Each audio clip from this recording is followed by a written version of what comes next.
¿Qué tal, amigos? Bienvenidos a un episodio más de su podcast favorito, titulado Filosofía para Todos. Espero que se encuentren muy bien. Espero que no se estén volando la cabeza por las ideas que vimos en la sesión anterior sobre Aristóteles, sobre todo esto de la idea de Dios, de que si Dios era contingente, que si no tenía forma, esencia, entonces ¿qué tenía? ¿Qué era Dios? Etcétera. Bueno, espero que sí estén. Recuerden que ese es mi propósito. Lo digo para sonar buena onda y amable, pero sí espero que estén con la cabeza un tanto explotada al respecto, ¿no? Recapitulando un poco, en el episodio anterior hablamos sobre lo que terminé de hablar en el anterior al anterior, que era la sustancia, la esencia y el accidente de las cosas, que era la forma, que la naturaleza de las cosas es en realidad la forma que tenemos nosotros, que somos materia en forma de algo, que la esencia nos define y que el accidente es aquello que se dice de nosotros, pero que no nos define, ¿no? Y hablamos un poco de la existencia de Dios, de que decía que la existencia de Dios es contingente, porque Aristóteles decía que no tenía forma, no tenía esencia, y al no tener forma y esencia no tenía características humanas, y por lo tanto no tenía ciertos apetitos, ciertos sentimientos, y que Dios, y en eso terminamos, era solamente pensamiento y era aquello que compartía pensamiento con los demás, era algo que mueve a las cosas, pero que en sí mismo no se mueve porque es la causa primera y es el motor inmóvil de prácticamente todo, ¿no? En eso nos quedamos. Ahora, vamos a entrar de lleno en este capítulo y quiero que si lo están viendo así a conciencia, pongan mucha atención porque resumir toda la lógica aristotélica, todas las cuestiones de categorías aristotélicas es muy difícil, es muy complicado. Voy a tratar de hacerlo de la forma más sencilla y de hacerlo de la forma en la que yo la comprendí. Espero que quienes me estén viendo, filósofos así de profesión que me estén viendo, no me quieran ahí acabar. Al contrario, les pido su ayuda, que aquí en los comentarios lo hagan de una forma más formal o más completa, si es que me quedo incompleto o es que lo explico un poco erróneo. Recuerden, mi propósito no es de enseñarles mal, mi propósito es tratar de aproximarlos a que ustedes conozcan este mundo y que lleguen lo más lejos posible y hagan su propio razonamiento, ¿no?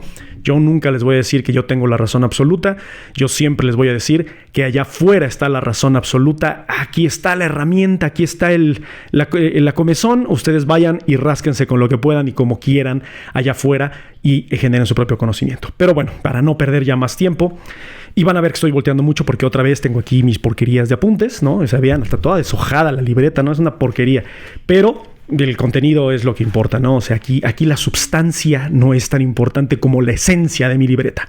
Pero bueno, para poder comenzar a hablar de las categorías tenemos que volver a hablar un poquito nada más sobre las diferencias entre Aristóteles y Platón. Aristóteles va a hablar de los objetos ordinarios y la experiencia del mundo. Platón va a hablar de la realidad que se encuentra en el topos Uranos y el mundo que está más allá de nuestra experiencia, ¿no?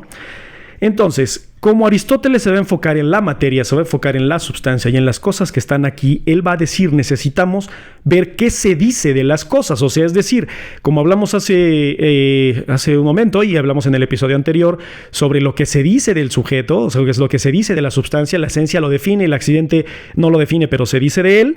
Pues bueno, él va a tratar de establecer un orden de qué se dice entonces de la sustancia, qué se dice entonces de las cosas. Y a esto lo va a llamar categoría. Y categoría así con K y con estos símbolos raros. ¿Por qué? Porque está en griego, ¿no? Categoría va a ser, más bien ya lo entendemos hoy en día como categorizar por ciertas características, definir por ciertas características. De ahí viene la etimología de las categorías. Categorízalo por letra o por números. ¿O por qué? Porque son las cosas que definen a la sustancia, a los otros entes, a las otras cosas. Y categoría, tal cual, su traducción es predicación, o sea, lo que se dice, no de predicar, de rezar, ni predicar de ¿cómo se llama? De que se prediga, ¿no? O sea, es predicho, no. De que sea así como Nostradamus, no. Sino de predicación de es lo que se dice del sujeto, de que existe un cierto sujeto. Vamos a ver aquí un poco como de clases de español, por así decirlo, ¿no? Semántica, en fin, ciertas cosas así como si estuvieran en la primaria, pero con esto créanme que va a ser súper sencillo entender todas esas cuestiones, ¿no? Entonces, él va a definirlo como categorías o el orden de lo que se dice de los sujetos. Y como estamos hablando de sujetos y estamos hablando de sustancia, ¿qué tiene materia? ¿Qué tiene forma? Entonces va a surgir aquí una rama de la filosofía que va a ser sumamente importante, no solamente para la filosofía aristotélica, sino para el resto de los filósofos que van a seguir a Aristóteles y que van a llegar después de Aristóteles y que hasta la fecha estudian ciertas cuestiones de Aristóteles, que es la ontología. Ontos, ente o ser, y logos, pues bueno, estudio tratado, ya saben, eso desde el kinder lo sabemos, en el biología, vida, logos, estudio tratado, pero en fin, la ontología estudia al ser, a la materia y a las características de la materia, ¿no? En pocas palabras, la ontología va a estudiar lo que hay. Y vamos a ver, ya lo vimos en unos episodios anteriores con Parménides, lo existente y lo habido, o sea, lo que es ser y existir. Aquí vamos a ver qué quiere decir Aristóteles con lo que hay, o sea, es decir, el mundo material que está conformado por materia. Entonces, este podcast, este episodio, perdón, siempre digo este podcast, o sea, no sé, estoy viejito, pero bueno, en fin, voy a tratar de darlo con muchos ejemplos, voy a tratar de explicar todo esto con varios ejemplos y voy a comenzar con una frase, con una oración, ya saben, como clases de español. Aquí vamos a recordar a la maestra de primaria, ya saben, así con su bolsita, con sus taconcitos, que nos va a decir el sujeto, el predicado. Por eso recuerden que era el predicado, ¿no? O sea, el predicado es la acción del sujeto, lo que hace el sujeto, lo que define al sujeto. Pues bueno, de ahí viene, ¿no? Entonces, échale la culpa a Aristóteles por todo eso, si es que no le gustaban las clases de español. Eran padres, eran entretenidas, nada más que estábamos muy chamacos y muy mecos como para poder entender ciertas cosas. Creo que si nos dieran ese tipo de clases mucho más adelante, créanme que otro cantar serían las tesis universitarias, los ensayos en el universitarios, maestrías, doctorados y bueno, en fin, pero no quiero entrar más de lleno a eso. Más adelante lo tocaré porque es bien importante, pero ahorita no. Entonces, tenemos una frase y la frase es: Sócrates camina. Voy a usar a Sócrates como mi substancia ejemplar, o sea, es decir, mi ejemplo, mi cosa. Entonces, Sócrates camina. Aristóteles va a definir a Sócrates como el ente, el sujeto ontológico, como el sujeto ontológico, aquel que va a ser sujeto de estudio. Es el ser que vamos a analizar. Y la predicación o lo que se dice de Sócrates va a ser que camina. Entonces, Sócrates camina. Sócrates es el sujeto ontológico, el ser, y camina es lo que se dice de él.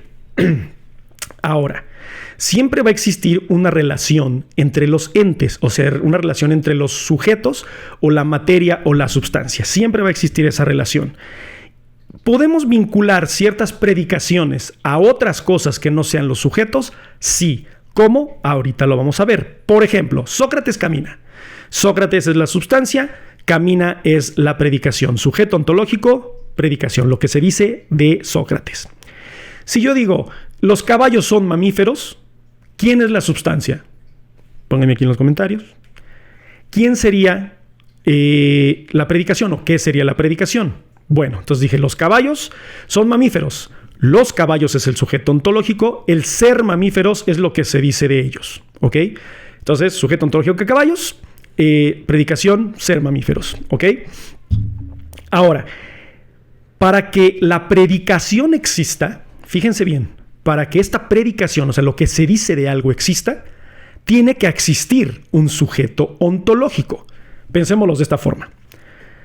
Pensemos que no existe nada, no conocemos nada, no tenemos conciencia de absolutamente nada más que de ciertas cosas. Si yo llego, me paro frente a ustedes y les digo, camina, me van a decir, güey, ¿qué es eso? ¿Cómo que camina? Caminar. Sí, a ver, camina, estar caminando, ser caminado, caminar, caminando. Tú vas a decir, güey, pero a ver, espérate. Pero si en ese universo, en este paralelo en el que no sabemos nada, aparece materia, aparece una substancia, y en ese momento le digo, camina, esta sustancia sí sabe que es caminar, ¿no? Y empieza a mover sus piernitas, digo, Sócrates está caminando. Acabo de demostrar, recuerden, para Aristóteles demostrar es lo más importante, ¿qué es caminar? Y en ese momento, en mi raciocinio, digo, ya sé qué es caminar.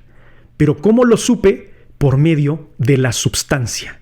Entonces, las predicaciones, lo que se dice de los sujetos, requieren exclusivamente de la presencia del sujeto ontológico. Entonces, en este caso, podemos decir, bueno, no digo yo, lo dice Aristóteles, que la predicación, y lo cito y por eso estoy volteando a leer, es dependiente y es inherente del sujeto. Y ahí les va una cita aristotélica que la voy a repetir 2 veces y la vamos a analizar.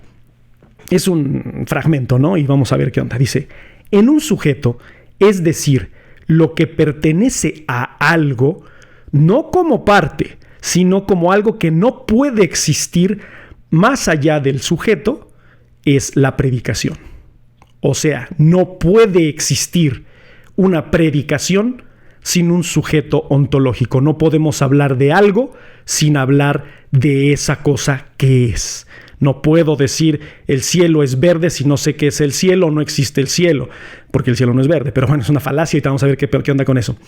No puedo decir el vaso es de vidrio si no existe el vaso. No puedo decir la pared es de cemento si no existe la pared.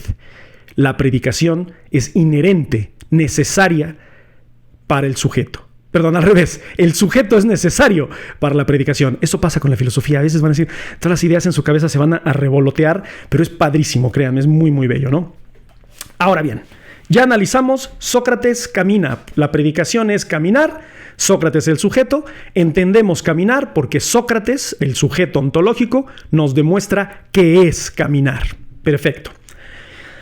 Ahora, vamos a entrar a una parte de la filosofía aristotélica que también es como de, mi mente, güey, que es los silogismos. Yo les voy a ser completamente honestos. Entiendo los silogismos, los hago de vez en cuando, pero es una cuestión de lógica aristotélica que no es mi fuerte, no es mi especialidad, siempre me causó mucho dolor de cabeza, y que quien sea aquí un filósofo que nos esté viendo, que sea experto en lógica, le pediría que si quiere extenderse en los comentarios sobre mis silogismos baratos de 3 varos, le agradecería mucho. Si no, pues bueno, con mi muy económica representación, espero que sea suficiente. Entonces, veamos. Ahora tenemos esta frase que dice, Sócrates es un ser humano, que ya medio analizamos también en episodios anteriores, ¿no? ¿Qué se dice de Sócrates? Que es un ser humano.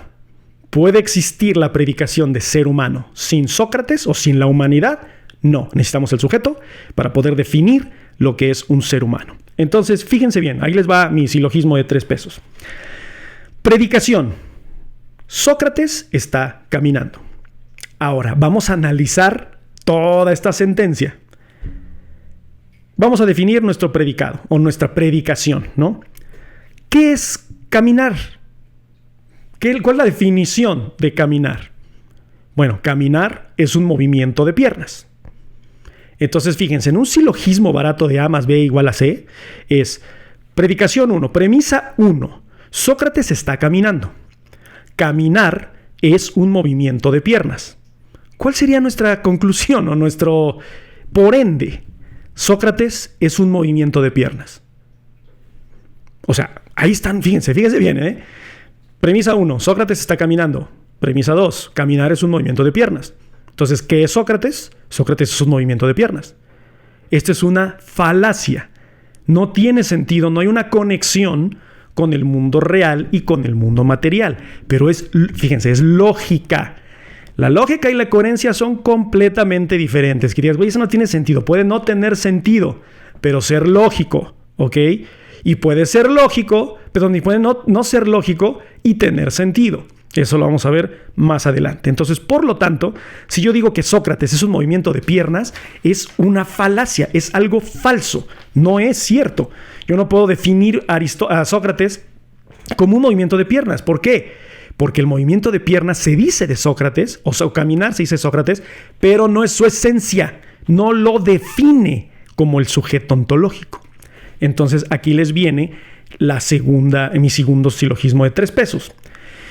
Sócrates es un ser humano. Ya lo cambié, ¿no? Ya no dije que Sócrates está caminando, dije Sócrates es un ser humano. El ser humano es lo que digo de Sócrates. La definición de la predicación es que un ser humano es un ser racional. La definición de un ser humano es un ser racional. Es una definición muy burda, pero es para fines prácticos de este ejemplo, ¿no?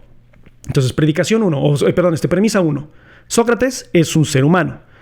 La definición del predicado es que el ser humano es un ser racional. Mi conclusión es que entonces Sócrates es un ser racional. ¿Es falaz o es verdadero? Es verdadero. ¿Por qué? Porque estoy diciendo de Sócrates algo que es veraz y que lo define por su esencia. Claro que Sócrates es un Es un ser racional. El que camine es accidental, es contingente, pero no es él o la definición de un movimiento de piernas. Ni él está representado. O sea, tú ves a Sócrates y dices, no mames, ahí está un movimiento de piernas. No, dices, ahí está un animal racional, un ser racional. Entonces, eso es verdad y eso es veraz. Y aquí comienza con esto, digo, esto es un ejemplo muy burdo y muy barato, lo que son las categorías aristotélicas. Y él lo va a definir de la siguiente forma. Aquí, mucho ojo porque está bien. Pero bueno. Acuérdense, el sujeto ontológico. Entonces existen cuestiones particulares y cuestiones universales. O sea, es decir, particular quiere decir que es individual, que es único, y que es universal es aquello que pulula, o sea, que hay mucho y que se dice del sujeto. Entonces, para Aristóteles, lo particular va a ser aquello que no se dice del sujeto. Es individual y es único. Solo hay un Sócrates. Puede haber miles de gentes o de personas que se llamen Sócrates, pero ese Sócrates solo es uno. ¿Ok? Entonces, la sustancia particular solamente va a ser una. La universal es lo que se dice de ese sujeto y que puede decirse miles de cosas. Por ejemplo, Sócrates, que es la sustancia particular, o sea, es particular, es un ser humano, es alto, es flaco, es gordo, es bonito, es feo. Esto es universal. Lo que podemos decir de Sócrates es universal, pero particular solamente es Sócrates, y ese Sócrates en particular, ¿no? Ustedes mismos, Pedro, María, Juan. Hay muchos Juanes, hay muchos Pedros, hay muchas Marías, pero ustedes son únicos y tienen algo que los define, tienen su propia esencia. Todos son seres racionales, sí, pero hay muchas cosas en particular que lo definen. Y esto les digo porque hay miles de categorías, pero vamos a ver qué onda poco a poco. Entonces, por decir Sócrates, ya dijimos, Sócrates es un ser humano, entonces Sócrates es particular, el ser humano es universal. Firulais, el perrito, ¿no? O sea, mira, tenemos un perrito, le pusimos Firulais, o sea, súper estereotipado el nombre, bien pitero fue el que se me ocurrió ahorita, ¿no? Pero bueno, Firulais. Firulais, ¿qué lo define? ¿Cuál sería su universalidad? Que es un perro, que es un labrador, que es café, que ladra, etc. Pero Firulais es ese Firulais. Hay miles de Firulais, pero yo solamente ese Firulais que tengo enfrente es único. Entonces es lo particular y lo universal. En el primer recuadro de particular con no substancia en el sujeto, o más bien lo que no es substancial del sujeto, vamos a tener algo que Aristóteles va a llamar la substancia primaria, o sea, es decir, el sujeto, las cosas, ¿no? Y aquí vamos a tener a Sócrates y a Firulais. En el universal, que es lo que se dice del sujeto, pero que no es substancial, vamos a tener que es un ser humano, que es un labrador, que es un perro, que es gordo, que es flaco, etc. ¿Por qué? Porque son universales. Podemos decir miles de cosas de eso. Ahora, en la parte particular tenemos otra vez Sócrates, Firulais, ¿no? Y en la parte que es inherente de ese sujeto, o sea, que no puede existir sin el sujeto, vamos a poner todo aquello que es accidental, o sea, que camina, que es café, que tiene pelo, que es barbón, etcétera, ¿vale? ¿No? En lo que es universal y que es inherente al sujeto, vamos a tener todo aquello que es prácticamente como un adjetivo del sujeto, o sea, que quiere decir que recuerden que es un adjetivo que califica al sujeto, ¿no? Nunca entendíamos que era eso, pero era lo que le daba ciertas características al sujeto, ¿no? Entonces, en lo universal que es inherente, podemos tener color, cantidad, cualidad, acciones, etc. En pocas palabras, para no hacerlos más bolas, porque esto de verdad es súper caótico, toda la sustancia tiene ciertas características universales que puede compartir con otros sujetos. Por ejemplo, yo puedo decir, Sócrates camina. ¿Todos otros sujetos, otros humanos caminan? Sí. ¿Puedo decir Firulais camina? Sí. Es otro tipo de sujeto, ¿no? No es un ser racional. O sea, lo universal no lo comparten, no son seres racionales.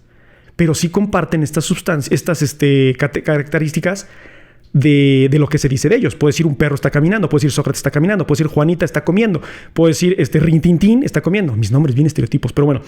Entonces, eso es lo que hay características que no son inherentes al sujeto o a las cosas y que comparten con otros entes. ¿Ok?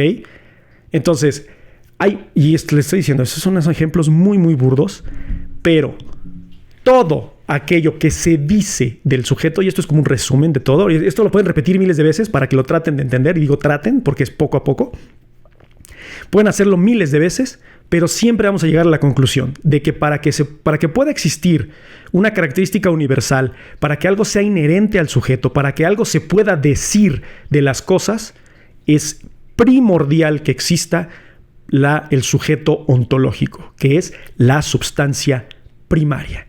Y de aquí va a salir algo muy interesante que Aristóteles va a definir como ousia. Ousia prácticamente es la substancia, y en traducción muy burda sería como la seridad, seridad, o sea, mi capacidad de ser es porque todo se puede, bueno, no todo, algunas cosas o varias cosas universales o particulares se pueden decir de mí, y eso me da ousia o me da seridad, me da capacidad de ser. Entonces, para Aristóteles es el ser es aquello que tiene cosas que se pueden decir de él, que son sujetos en el mundo, que son sujetos ontológicos de los cuales podemos decir cosas de él. Tratemos de razonar. Quiero ver sus comentarios aquí que me digan, güey, no te entendí nada de lo anterior, o creo que entendí esto, puedo rescatar esto. Y de lo que rescaten, de lo que entiendan, créeme que lo que entiendan, sea 1%, sea 99%, es una maravilla. Y los felicito porque de verdad esto es sumamente complejo y es su primer paso a un mundo mucho más grande, ¿no? Para terminar, regresamos a Platón, porque les digo, es la comparación entre Aristóteles y Platón siempre va a existir. Para Platón, la ousia va a ser suprasensible a la inteligencia, o sea, es decir, está más allá de nosotros, ¿ok? La capacidad de ser es del demiurgo, que nos la da, ¿no? Y que podemos nosotros ser gracias al demiurgo. Para Aristóteles, la ousia es el sujeto de la materia, el sujeto a las formas, el sujeto al ser. Yo soy porque se pueden decir cosas de mí. Para Platón, soy porque alguien me hizo ser. Con ideas completamente diferentes, pero que provienen de donde mismo, que provienen de la misma raíz. Y esto, con lo que voy ya a terminar, es algo que diferencia completamente la filosofía de Aristóteles y Platón y que pone un punto final en si son iguales, si se parecen, si no, si son o no son. Y lo voy a leer porque no quiero equivocarme en nada. Para Aristóteles, las sustancias habitan el mundo natural heracliteano y comparten su característica distintiva, que para Heráclito era el cambio. La materia cambia, la materia se mueve, la materia se deteriora, y el mundo material comparte ese mundo heracliteano, el cambio. Para Platón, la substancia habita el mundo parmenideano, inteligible y que no cambia. Si lo escucharon el podcast de Parménides, que no me veo, sino que más me oigo, recuerden que para Parménides el cambio es impensable y para Heráclito el cambio es necesario. Entonces, para Aristóteles la materia habita en un mundo cambiante, la substancia habita en un mundo cambiante. Para Platón habita en un mundo inteligible más allá del mundo material. Ahí pueden cambiar las cosas, pero en este mundo no cambian las cosas. ¿Quién tiene razón para ustedes? ¿Aristóteles? ¿Platón? ¿Los dos? ¿Ninguno? ¿A qué conclusión llegaron? ¿Qué pensamiento surgió de esto? Quiero leer sus comentarios, de verdad. Pónganme comentarios. Tengo muy poquitos comentarios. Díganme qué opinan. ¿Están de acuerdo? ¿No están de acuerdo? ¿Les gustó? ¿No les gustó? ¿Les causó conflicto? No lo sé. Lo que sea que surjan ustedes, de verdad ya es ganancia y he cumplido mi meta con este podcast. Les agradezco muchísimo su presencia, les agradezco muchísimo su atención. Reflexionen, piensen, analicen y en la próxima sesión voy a continuar con Aristóteles y voy a hablar ya de lo que son las causas, la materia, la forma, el cambio y cómo define Aristóteles de ciertas causas, no la causa formal, la causa material, etcétera, y qué son esas cosas. Muchísimas gracias por su atención y recuerden que la filosofía los acompañe.